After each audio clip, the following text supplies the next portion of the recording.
GingerGM. Hi guys, and welcome to another long play video. Just got back from Gibraltar, so I haven't done many videos for a while. Maybe looking a bit pale because I'm under the ocean at the moment. Now, I'm playing a game here against a friend of mine who's just signed up.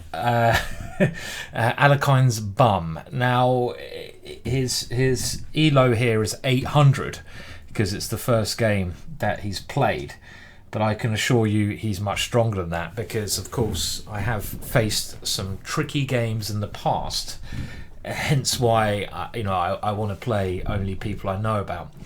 Now, the friend I'm playing is about 2200 strength, elo rated. You can see he studies my openings by playing A3 against me, and his name is Aldo. And he runs a chess club in London. Good chess. Well, he doesn't run, should I say. Helps out a lot, and he plays in a chess club in London, Battersea Chess Club. So I've got him. I've hired him in to play a game against me. And in future, I will also be playing. I will be trying to play some of you guys. So if you are free, I'll try to set you up on a schedule. If you're free on a Monday, then I'll try to play some of you guys in a game. So like I said, my opponent is a lot higher rated than this. He's 2200, maybe even a bit higher than that in real life. And let's talk about the game now. So he's actually playing a favourite opening of myself. He's using Harry against me, the cheeky so-and-so. A3 is a move that I've played quite often. It's like a little wing gambit where white wants to go B4.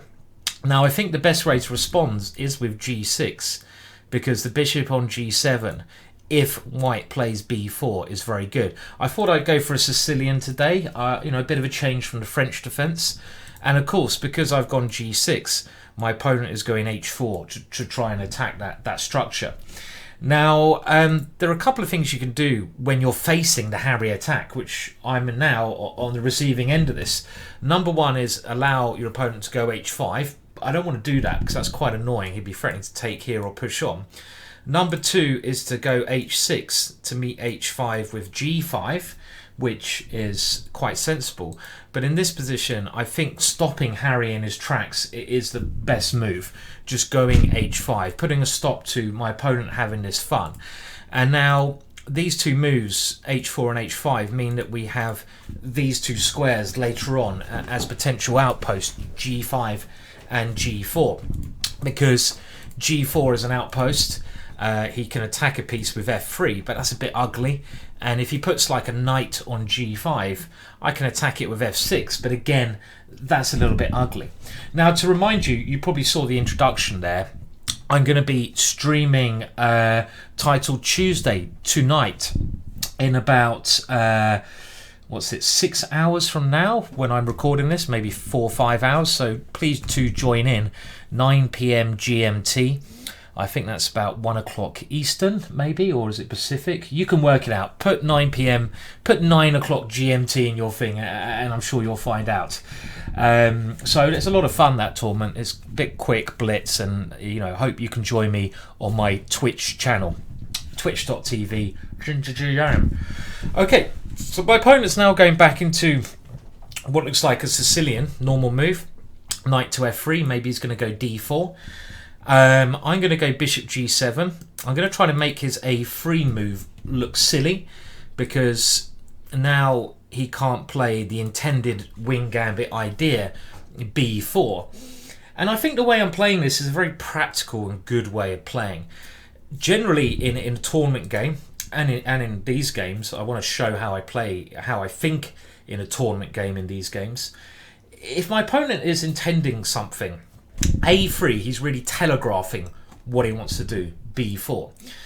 Now, rather than let my opponent have the fun and sacrifice a pawn with B4, I'd rather aim to restrain that idea and not allow him to gambit, hence why I put the bishop on this square. So I'm always trying to stop my opponent doing the moves he wants to do when I'm playing chess. I don't want my opponent to have any fun. I'm a bit of a spoil sport when it comes to comes to playing chess in some ways. I want to be having the fun. I want to stop my opponent's ideas. Now bishop c4. Here's of course aiming at f7. Now there's a couple of things I'm thinking of, and I think normal development is very sensible here, and bringing my knight to c6 must be a good move, because I want to get my knights out. I don't want to do anything too drastic at the moment, not until I've got good control of the center, developed my pieces, and cackled my king. Do you like that? Cackled my king. So that's what I'm going for now. I'm going to go for these kind of things. I mean, maybe I'm going to play d6 with the idea of putting the bishop here. But more importantly, when we're playing, we've got to consider what opponent's ideas are. Restrain and push. Restrain your opponent, push your own ideas. This is what chess is all about. My opponent's gone c3 with the intention of clearly going d4. Now, how do I meet this? Well, I could maybe try to counter with e6 and d5. Seems very natural, getting some space in the center. I could try to hit this pawn with knight to f6, and then he'd probably go e5, and then I'd take this nice square, knight g4, and he goes d4. And how do I consider that position? It's okay for me. I can go something like d5. He can take here. And then I go queen takes d6. It's a bit like a c3 Sicilian, but I've got very good development there, and his pawns look a bit funny. So I'm liking that option of developing quickly. d6 allows him to go d4. This would be a typical amateur mistake, d6. You're not looking at your opponent's ideas. One of the simplest ways to improve, look at your opponent's last move and see what they're trying to do. The centre is the most important area of the board. He's trying to come in the centre. No, I don't want him to come in the centre. How rude of him. So d6, d4 I don't like. So I'm going to go for this one. I'm going to go here, and I'm now expecting e5. And when I'm going to go knight g4, then this pawn has to be defended with d4. And I'm relying in that position on myself playing d5. So my opponent doesn't have too many pawns in the center, and then we've got a very interesting position. But I think I'm quite well positioned, and what I'm doing here, I'm using my knowledge from other openings. So I'm thinking of, for example, the c3 Sicilian, and I'm comparing, ideas that I've seen there, patterns, and I'm trying to put them into use in this game. So my opponent, Alekine's bum, I like that name, doesn't want to do that. He just wants to go d3 and play a bit more simple, which is fine. There's nothing wrong with that. Now d5 is very tempting, but he might be able to take knight takes and go queen b3. When my knight, if it moves, he has the f7 square. And there can't be anything wrong with me castling here. Again, before I get too involved with dynamic ideas, I'm just going to play the principal moves. And castling, maybe now trying to go d5 is makes a lot of sense here to me. d5 coming, trying to take some space advantage in the center of the board. Now we can see it's quite funny that we've both got pawns here, because of course, who's it going to benefit more? Well, if he goes bishop g5, Aldo is trying to take advantage of this this pawn structure. But later on, I'm going to go bishop g4, and that's a very nice pin I will have on his knight, because his bishop can't easily come back to e2 to break the pin. So I'm kind of thinking that the position therefore would kind of favour me in that case. So Aldo's developing, and he's trying to attack a pawn. Very normal, getting pieces out. He's trying to continue. Now it seems kind of natural to do some sacrifice with d5 here, because I want to take advantage of the fact he hasn't castled. He's a little bit behind in development. So let's have a look at that. It's my instinct there. d5, critical is pawn takes pawn, knight takes pawn, trying to win his bishop. Bishop takes c5, and can I claim any compensation there? I mean, I think I can, with some knight f4 ideas, or bishop to this square. It looks very interesting. Knight f4, he goes g3, bishop g4, My pieces are coming into the game quickly. If knight d2, I've got knight f4. If he castles, I've got knight takes d3. So I'm just trying to calculate. I mean, obviously I can also go b6 here. This is maybe sensible because my bishop will be very good here. And I'm now thinking, I don't want to go d6 because I want to play d5. I want to play d5. I don't want to go d6 because I want to go d5. d6 maybe not a bad move in actual fact because I can get my bishop here straight away. d6 here, but I don't know. I kind of want to try and punish him. Takes, knight takes, bishop takes c5. How would this position be? Bishop g4. And I should have compensation there. Let's say he castles there. Then I have knight to e5, knight here, knight to f4 ideas.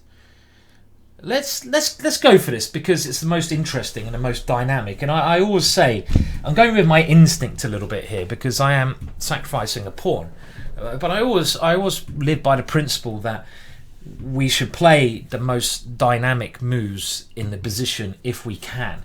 We should play the most testing moves. Now, I bet you as soon as I post this video, it's going to be quite funny. There's going to be a little minority of people who go, oh my God, how can this guy be a GM? He's playing 800. Ha, ha, ha, ha, ha. Who's going to win this one? You know, some people like that who are totally missing the point of this video, and they should just go and do one, sling one, get in the ocean with a big lark of concrete around your feet. No, that's a bit harsh. But of course, the whole point of these videos is I want to play people I know. I know the player of the white pieces here is a lovely guy and a strong chess player. And I know that I'm going to get a proper game. And it gives me an opportunity to play a good, decent player who I know 2200. It's a good rating, a FIDE, that we can hopefully both, I mean you, the people watching this video, and myself, learn something from. And the whole point is to me talk about the ideas that grandmasters think about, so you can try to gain insights into the mind of how us as grandmasters do think. Okay, so I've gone d5. Now, well, I kind of think my opponent needs to take and grab the booty. Is it booty or bounty?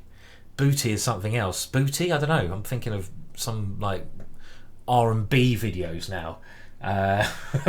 Bounty. I've got the ocean behind me. I'm sure a bounty is like bounty on the head. Okay, well, he's taken here, and now, like I say, I think he has to take the pawn, and he has. Good. Well, this is certainly now the most critical move. Look, play critical chess. If you see a pawn, take it. His position wouldn't have been great anyway had he not taken it. So now my idea is to develop.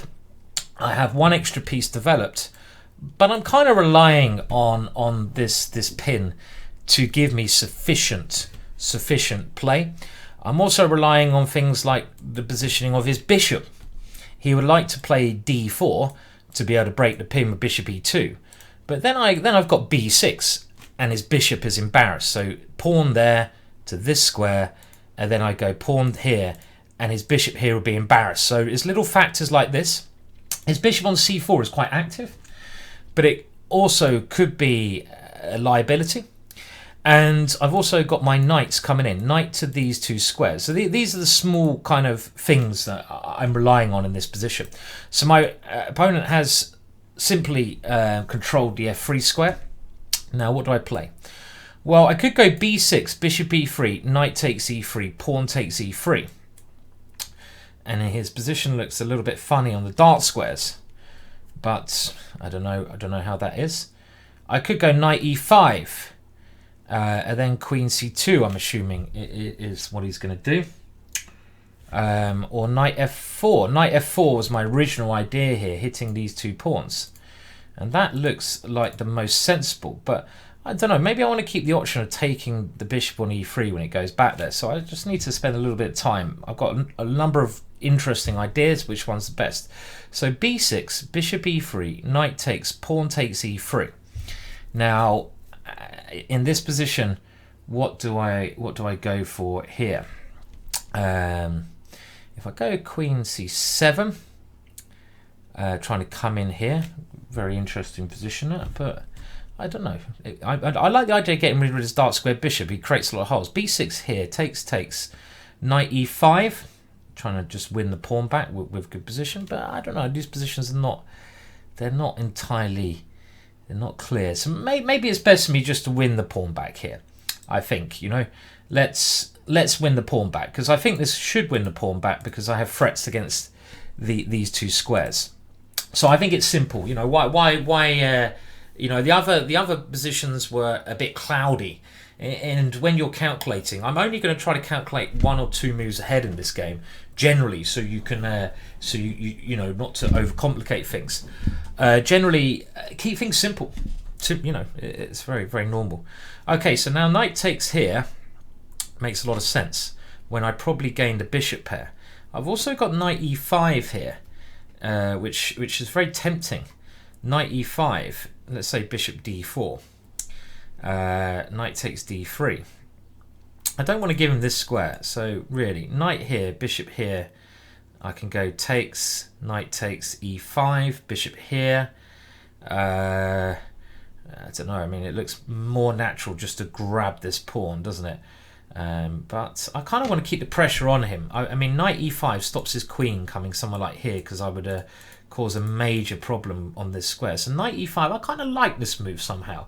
Bishop d4. Now, in that position, I can go knight takes here, e5, and play some compensation there. Now, I have no knight takes here, do I?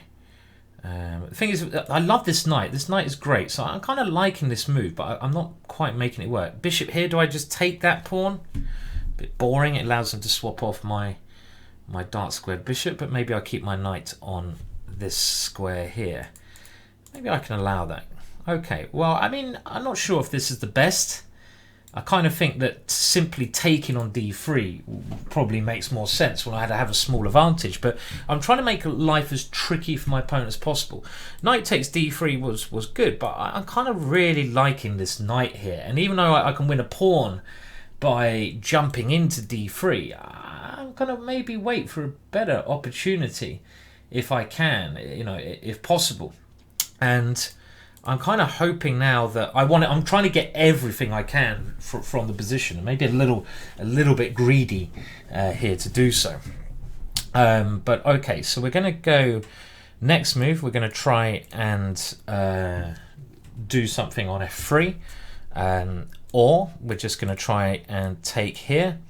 And this one, ask Aldo or Alakaine's bum more questions about what to do. Now, I have said I can notice that the screen behind me is flashing a bit grey and normal colour. If anyone out there is a video person, they know how I can stop that with the settings on my green screen. I'd be much obliged. Of course, it's not a major thing, but it's something that, you know, it's sort of it'd be nice to know how to stop. Okay, anyway, so knight e5. So I was thinking bishop to d4 is the move that he probably should do to get rid of the bishops, but I guess after bishop d4, let's think about what I'm going to do. Well, I can go knight takes knight takes e5, bishop c5, and then try to take advantage of this pin, but he's attacking my rook, so I'd have to go rook e8, and I still have the pin, but you know, that's not so clear. So after bishop here, probably makes more sense to go knight takes d3, and then my knight gets quite annoying. It's quite annoying for him on d3, so I think that'd be the simple way to play. You know, bishop d4, knight takes d3. I mean, you can see that my opponent, even though he's a pawn up, his coordination in his position is a little bit tricky. Now let me remind you one more time that we do have today me streaming the title Tuesday. It's the first Tuesday of every month, so I hope you can come and join me. There are the times. It's 4 p.m. ET, 1 p.m. PT, 9 p.m. GMT, so come and join me. It'll be loads of fun, me streaming my blitz games there. Well, hopefully it'll be. Hopefully I don't lose every game, but we'll see. Okay, so what other moves can Aldo play here? Well, the one thing I'm trying to stop is him getting out the queen by moving the queen to here and here. It's like I say, restrain and push, restrain and push. Because if Aldo can move his queen to one of those two squares, then his knight jumps out of the pin. And this is the most important thing in the position, this pin on his knight.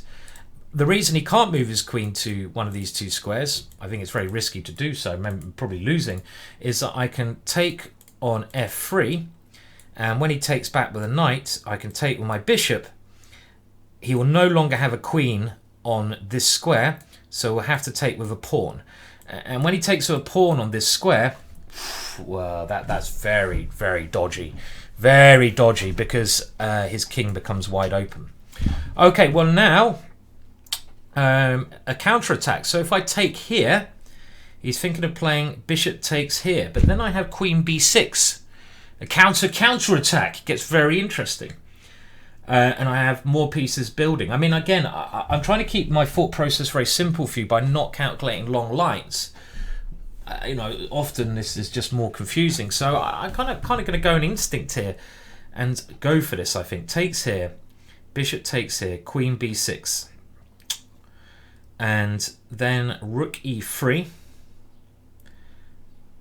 Do we have tactics like knight takes here? Do I get rid of his bishop first? But then I have to lose this knight. I love this knight. Maybe I'm falling too much in love with this knight here. I mean, I can take on d3, bishop takes here, queen b6, rook e3.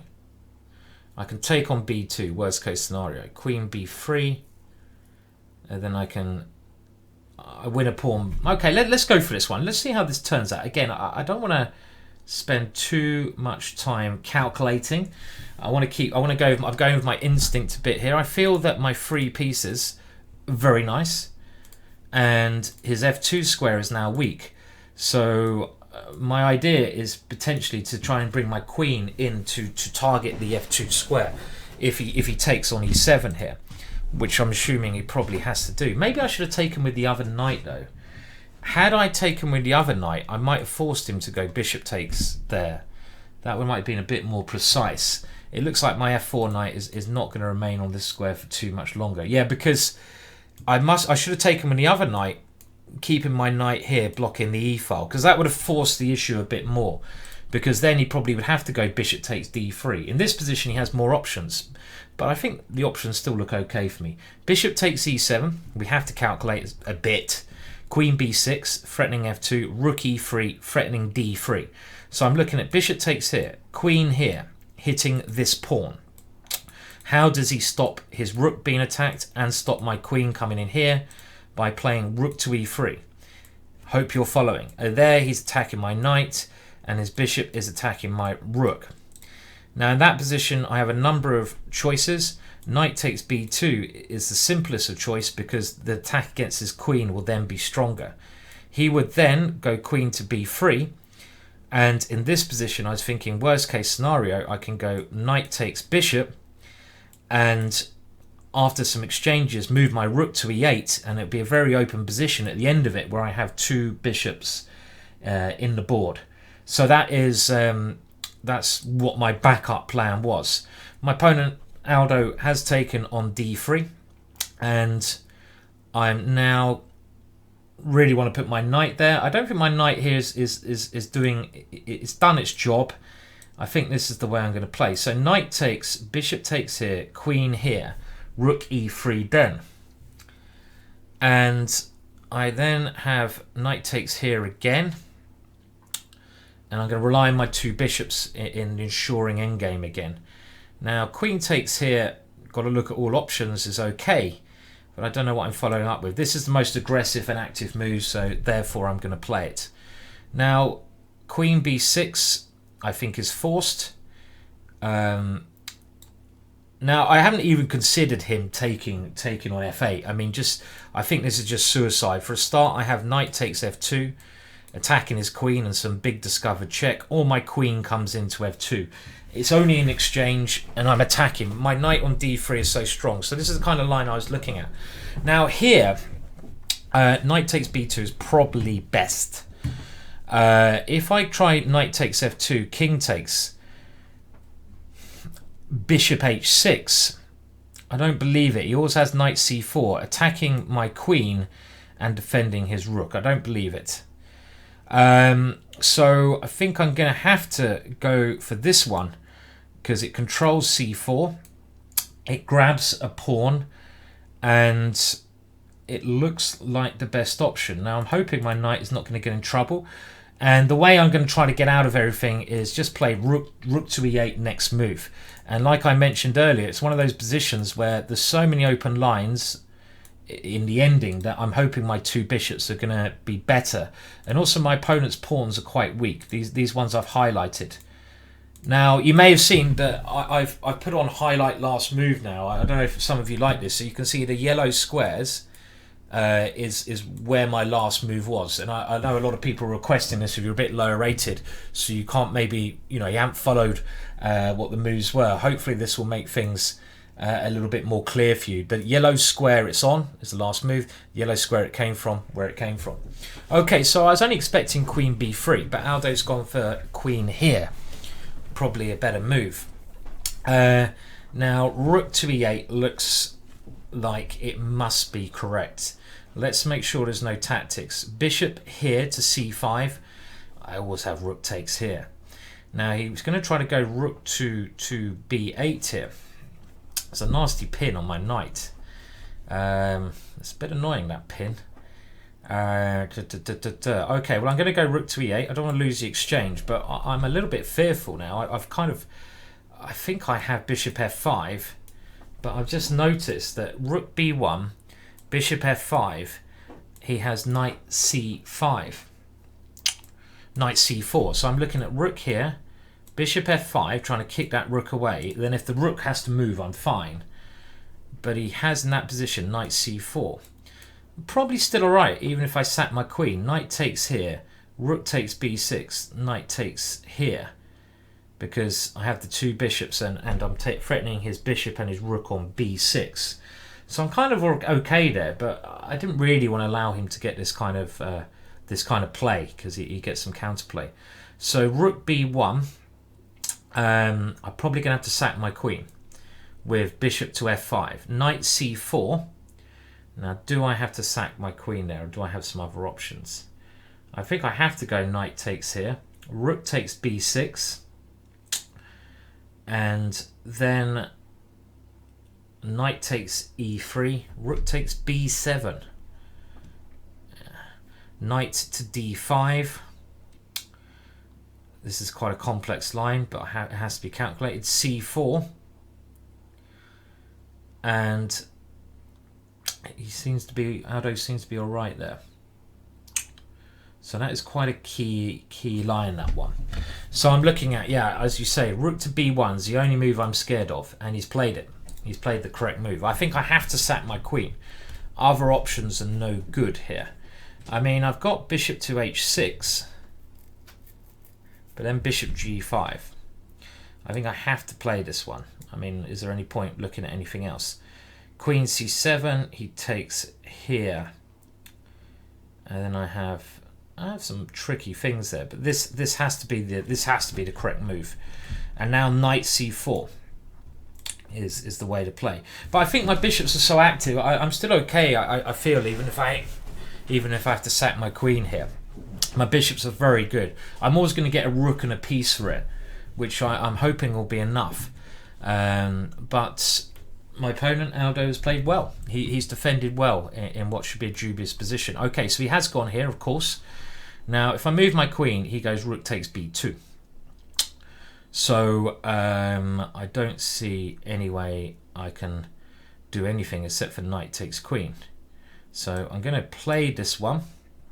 And I'm hoping after rook takes here, knight takes e3 is working. But then he will certainly take rook takes b7, and that's a key position because then he's guarding his bishop. So of course this is the way we predicted it go. Now knight takes b6 is okay, is certainly okay, but then he can move his bishop on e7, and I was trying to use some tactics. So knight takes b6, he moves his bishop, and I can take and go knight d5, it's okay, but knight takes here, takes is the critical line. But knight d5, then the problem is c4. This is the thing that's annoying me, because if I have to take on e7, he has rook takes e7. So this is annoying little variation to deal with. So knight takes here, rook takes here, bishop e4 attacking his rook. What is that all about? And if rook here, knight d5. Whew, complicated. And if rook here, so knight takes here, rook takes here, bishop here, rook here, bishop c6 here, then I can take here. No, I can't. Can I make the tactics work? Well, I'm going to go for it. We'll see. I'm going to go for this line. And after rook takes b7, I'm kind of hoping bishop e4 is working. And of course, he should take on b7. He's playing all the critical moves, which is the correct way to play, of course. I'm relying on this pin. This is the kind of thing that I'm trying to make work in the position. But the key move is now, after rook takes b7, we're getting short of time. Do I play knight d5 or do I play bishop e4? Now, knight d5 is a move I really want to play, but then c4. Now, I have knight c3, but how is that position? I have knight here, but then queen here. Bishop e4 looks like the sharper option here, but then even bishop rook here. Okay, then I take. I'm gonna. Oh, then he's on my rook. Okay, bishop here. He has rook b4 is the scariest. Bishop here. Okay, here. Knight. Okay, right. I think this is all right, but the move I'm most worried about is rook to b4 in this position. That is the only move tactically that I think causes me some problems. Rook here. Bishop takes f3, queen takes. I can't take here. Actually, rook b4 may be leaving me struggling in this position if he moves his rook to b4. Do I then have to take on here? And then he takes here and just go rook here. It's okay for me. I still have faith in my bishops. My bishops are very strong. I still have two rooks. So that's not too bad for me, actually. My rooks and bishops will come to life there. So that's all right. Rook b4, rook takes e7, queen takes e3, rook to e8. All my pieces are playing, and actually I don't think I'm worse there. So okay, so bishop here, sorry, rook here. Now I was relying on knight d5. Knight d5. And the point is now, this was the move I wanted to play, but I'm now getting this move with some tempo. Here, now I'm relying on taking on f3, and if he has to take with a pawn, that's helped my situation. Do I have any better options here? Well, I can certainly consider some ideas with taking on e7. Knight takes e7, queen takes e4. He's putting up a hard fight, old Aldo is. Knight takes c3 is not stupid, but here would force him to go pawn takes. But then, how is that position? Because his rooks are quite active there. This is not as good as I thought, that position. So maybe I should be going knight takes c3. Here. Is there anything else? Rook takes e7. Nope. He's threatening to take this one. f5. I don't believe. f5. Looks wrong, f5. It looks like it weakens my king too much. I'm not going to play that one. Bishop takes here, pawn takes. Now he's threatening that one. So bishop f6, rook takes here. Rook takes e7. How is that position? Taken on h4, but no, I think I should just be taking this pawn. I think I should take some material back. This looks like the most normal. I don't think I should be exchanging off, even though I could have forced him to take with a pawn there. Which was a thing. I think I should be keeping my bishops alive and keeping my pieces active. When his pieces at the moment are a little bit disjointed, his queen has got to find a square, and I might be able to take advantage of this somehow. But a very interesting game we're having here, and I am also getting short of time. As my confidence down a little bit. We'll put it on the computer afterwards, I think, save a bit of hassle to see where we both went wrong, which I'm sure we did. Okay, so he's gone queen here. Now, I can move my bishop back, and I've won that pawn now. Bishop here, very tempting. Is that a very good move? Rook here, knight d5. Bishop c6 looks very good. Bishop c6, if he moves his rook away, knight d5. Knight d5, this is good. This is a good move. Bishop here, and the idea is I've got knight d5 next. This is mate, and I've kept the pin. He hasn't quite coordinated, Aldo, his forces here. He was always been one move away from coordinating. I'm sure he was okay, but it's been a very interesting game so far. And I'm now hoping things are going to go my way. If I get my knight here and I can get that piece, then I'll be material up. I'll have two bishops and a rook for the queen. Good investment. So that is what I'm aiming for in this position. Knight d5 to come in the game.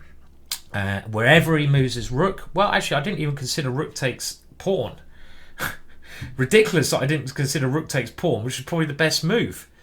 Okay, so maybe he could have gone rook takes pawn, but that would have been interesting.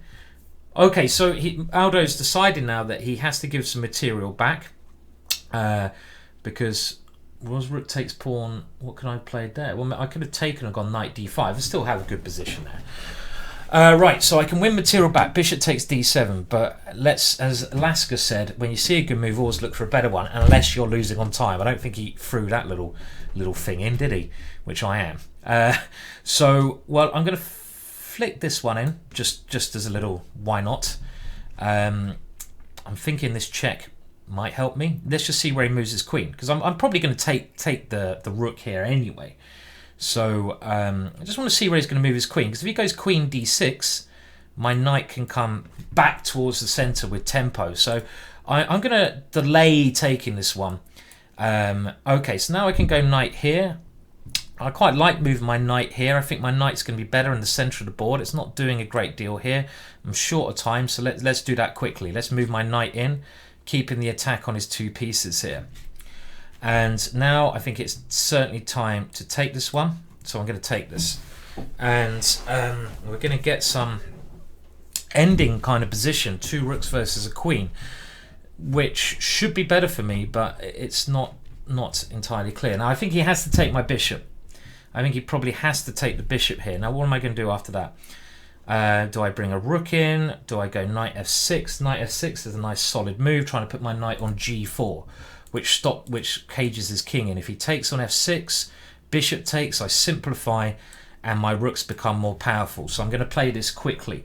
I'm hoping now to simplify the position, because if I can get to two rooks versus a queen, I'm happy, because I know those endings are generally pretty good for me. So it is simplifying.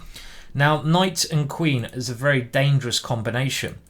But my bishop at the moment controls the knight's squares. So at the moment it's okay. So now I got rook here. I want to coordinate my rooks a little bit better. Oh, I've got to be careful. That would have lost a piece to queen c6. Oh my words. So let's play this one first so I can guard my bishop in all situations. And my next idea is to activate a8. So I want to go rook e7, and then I want to play rook to here. Now I don't need to take this knight straight away. I'm very tempted to take it. It simplifies things again. But maybe I should be taking this one straight away. I've got rook e7, queen here, rook here first. I take it next move though. Let's do that. Everything is defended, is it not? Yes. Okay, so I'm going to go here. I just want to get my rooks in the game. Now, I'm hoping there's no tactics I'm falling into. Let's play here and try to keep everything centralized. And we're going to get this pure ending now. It's annoying that he's going to be taken with the h-pawn. I think that improves his structure, but I certainly just want to get rid. I want to get rid of this knight now. This knight can be a very dangerous piece. So I think I'm happy to eliminate it. I mean, I can also wait. So okay, so he's going here. I can't move my rook because he will take on f7. Now, I think I'm going to put my pawn on a5. I think this helps me because then a rook on this square or I want to advance it. My major plan is to take the pawn on a3 and slowly and then queen my pawn, my a pawn. This is what I'm going to try doing in the long term. Hikaru Nakamura had a similar ending against Valentina Ganina in Gibraltar recently, and the 2 rooks should be better. Okay, so it looks like I'm going to have to take this one, aren't I? I don't think I'm going to win this without taking it, so I'm going to take it. And now I'm hoping to pick up Aldo's pawns bit by bit. But I've just noticed if I go rook here, he has this check picking up that pawn. So I'm going to try to put my king on a nice square which avoids any checks. I put it on g8 because I'm defending my pawn on f7 here. And now I want to do something like rook here, a4, and then go for either the a3 pawn, but also maybe the g5 pawn is a target I can attack. I just want to target his pawns bit by bit. Another way I can play is to put my rook on f5. That's a very good square for the rook. Well, first of all, I'm going to go here. That has to be correct. Because if I put my rook on f5, it kind of guards all of my pawns. And then my other one might better get active. But first of all, in these positions, you try to pick off the loose pawns. This is the key idea. And, well, I think now it's time to push my pawn forwards. Because when I win the a3 pawn, this guy is near a queening. And also, it's a lot harder for my opponent to play these positions because it's very easy for my opponent to blunder a pawn in one move. Okay, so what about rook here and rook here check? It's only a check, and that's not going to be too scary. Now, how am I going to increase the pressure on the position here? Do I go rook e7, or do I keep my rook on the back rank? Still quite it's technically hard here. Tough fight, this game. Well, I think I'm going to move my rook here, with the idea that now both my rooks can come forwards if need be. I don't know if that's correct, I'm not sure. And if he ever moves his queen away from that pawn, I will pick up that pawn. What I want to do is win this pawn, even if I lose my a pawn, because then all I have to do is get both rooks pointing at his a pawn, and he's going to have a very tough ending to defend. Okay, so king here. Well, now this check has to be natural. We'll force that king back, but I still need to think of ways to make progress here. Not easy at all. Okay, let's keep my rooks defended. I mean, this is really hard. How do I make progress? Because as soon as my rooks get to, let's say, these two squares, I leave my back rank very weak to checks. So I think what I'm going to have to do is take some risks. Again, my one idea is to grab the pawn, but maybe this is the right way to do it. Put the rook here. Can't do that now because this rook would drop. So where should my rook go? Here, because one of my main ideas is, of course, to win his a3 pawn. Really, I've got to keep attacking these two pawns because the queen, his queen, can only really defend one of them at a time. It can't defend both of them. So this is my plan, to attack these pawns with my different rooks, because I have two pieces, he has one. His one piece will get overloaded. As soon as I take a pawn, I've got to make sure there's no check and I lose a rook. So now, for example, if I take here, he has a check. I think I'm going to be safe. King up, but he's going to grab this pawn. Well, then that's the position I was kind of aiming for. Just don't lose a rook, Simon. Okay, so I'm going to grab the pawn. So this is what I was aiming for anyway, so we're going to do it. And the point is now, this pawn should drop. But I even haven't... Oh, I can't go rook d1. I can't go rook d1. My time's a bit low. Rook d2. Do I go on the offensive? He has a check. King here. He has a check. He doesn't have a second check. So let's just see what he will do against this one. You've got to be very careful of his checks when you've got two rooks. So check, king up. He has no second check. Check, king up. No second check. So this looks okay to me, because I want to force him to, of course, do something with his pawn. So check, king up. This other check was covered by this one, so it doesn't help him. It's a good thing we get 10 seconds of move here in this quite intense game. Okay, so now it is time to take this pawn. Let's take it. I don't know which rook I should have taken it with, But this looks good because I'm going to threaten some nasty checks here, and this position should now be winning. But a real struggle this game. This has been a really tough game. Okay, so check. Now, calculation needed. Do I go to h7? He's going to come queen here. Still not making my job easy, is he? Is old Aldo. Okay, well, if I have to come to g8 after that, I will do. I want to checkmate my opponent's king, but okay, he's now pushing. And I think it's time I did a little bit of rerouting of my pieces. I'm not going to mate him. Let's bring my rooks into the center a bit more. And I can't see how I'm going to create checkmate, so I'm just going to put my rooks like this. That's one idea. Okay, well, naturally here I defend my pawn, I think. Okay, now that a pawn, I should better stop it safely enough, but I've got to be careful how I do it.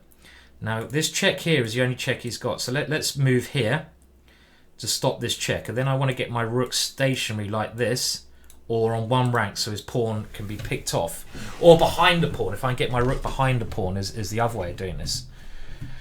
Now queen here, I get a rook to e6, a rook to d6, and I get a force field against the pawn. I can slowly round up the pawn.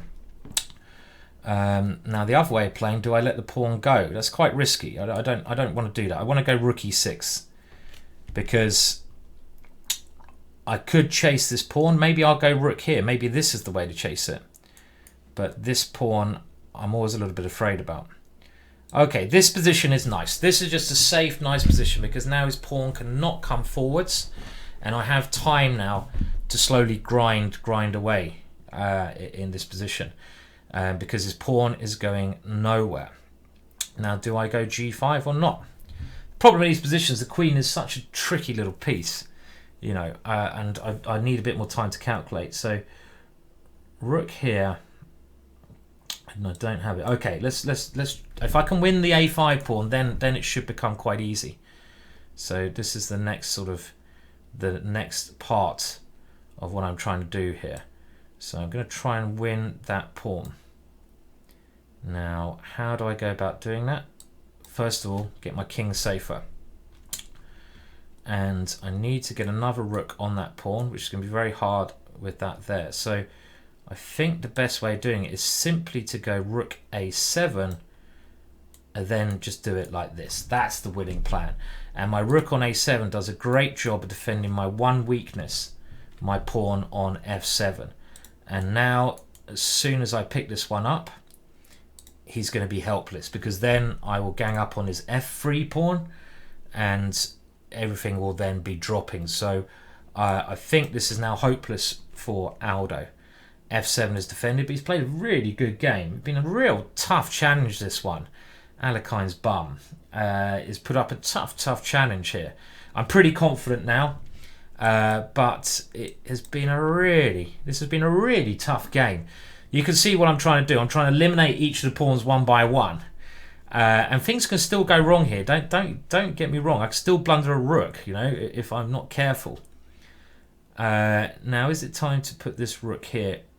As I've said before, this is quite a good square because it defends f7, and then try to bring the rook around to attack this one. This looks like the way to win. Okay, so now all I have to do is get this rook to attack that pawn. So he's probably going to have to move his king back, and my rook can then come to f6. That's the way to do it. Just keep the coordination of rooks. Be careful. And this is a similar technique that I used to win the a pawn. I'm just going to keep my rooks doubled in front of the pawns, take the pawn, and as soon as I win that third pawn, I will then be happy moving my guys up the board bit by bit, so they will then advance up the board, my pawns. So this is of course winning, and you know, he can't take my rook there because when everything comes off, I've got 3 pawns versus 0. But a bloody tough game, this one. Last time to remind you, I will be streaming Title Tuesday later, and okay, well, we can see that Aldo, my opponent, did resign there. All credit to him for playing a great game. Really tough game. I mean, let's put it on the computer, shall we now? And we've heard the Grandmaster's point of view. It's always interesting to hear the computer's point of view about what was going on there. So okay, and let's do it. So I'm now going to bring the computer on. Just bear with me. I have to set up the new screen. If you're interested to know, I have to just rearrange some things here so we can get the computer's assessment, and we'll run through it very quickly. And then do remember, I'll be streaming later today. So let's get things all set up. And Pro Chess League tomorrow as well, which is going to be very exciting. And where are we? Hopefully you'll be able to see the board now. Good stuff. And let's just screen capture the assessment and put that somewhere where you can all see it. We'll whack it at the top somewhere. And now we will go through the moves very quickly. So, well, the opening stage, as you can see here, when I played d5, the computer agrees. Now, after takes, bishop takes, what is the computer's top move? Well, bishop f5, but it also likes bishop g4, and bishop g4 is the move I played. Now, knight bd2, knight f4, yeah, so I'm playing all the correct moves so far. We discussed this. Castling must be correct. And here, maybe I should just go for a simple thing. This is one of my biggest mistakes in life. I always try to overcomplicate things when the key thing is simple is good. Now, I went for the complex line, but of course here, why go complicate when the simple move is good? Something like knight takes d3. I would have gained the bishop pair because he probably has to swap my knight off with an excellent position. So this is maybe not the correct move. I'm still okay. Let's have a look. Rook e1. And things got very interesting. I'm going to go forwards around here. And my advantage has decreased a lot. I missed his rook b1 idea. So let's have a look what happens after rook b1. And now maybe I've totally lost my edge. I do go bishop f5. And now white plays this excellent move. Knight c4.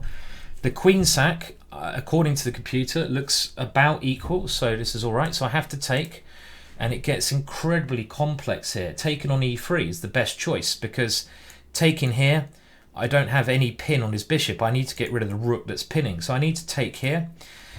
And now my next move was maybe a bit too much, and I think I simply, here, as we can see, he just goes rook d7, and he's got a big advantage. I felt there might be something around here. I didn't see it, but you can see the computer line is some line where the rook comes here. But of course, it's such a complicated position.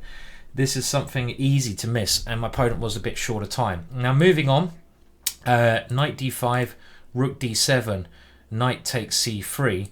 Okay, I even think here, I mean, this I don't know if I totally agree with the computer's assessment, but the computer thinks he's a lot better here still, which surprises me. I didn't think things were so bad now, but his next move was an error. He should, yeah, put the queen on c4, the most active square. Queen on e3 was a bit passive. After this move, now, I thought he could take on a7. Now, okay, if he takes on a7, that doesn't work. There was a knight d5. Okay, knight d5 is all right. So around here, I start to take back control of the position, and we eventually get this ending, which, well, I mean, we have to say is a little bit better for me, this ending, but decent holdable chances from my opponent. And you can see my strategy in the endgame later on. And this endgame is always going to be better for black, because you can see his pawns can be picked off, because I can double up on his pawns one by one. I can get double power on them, but I've always got to be careful of avoiding any checks, and I've got to make sure I don't put my rooks on loose squares. Loose squares, I could have lost one. So, interesting game. Great play from my opponent. You can clearly see he's much higher than his 800 rating, and thoroughly enjoyable, thoroughly tough game. Opponent played excellently. I was in trouble in certain positions there, but just managed to hold it together. So good game, and definitely a round of applause for my opponent Aldo, who played an excellent and fun game. The lesson I'm going to take away from that is keep it simple. You know, don't need to overcomplicate. I hope you enjoyed that. Please do tune into my stream, the Title Tuesday stream, later on tonight. Goodbye for now. I'll try to come back with more videos now I'm back from my chess break of 2 weeks, and I hope these videos do help you. And please do remember, liking and subscribing does massively help me, so please do like the video and subscribe to my channel. Thanks and goodbye.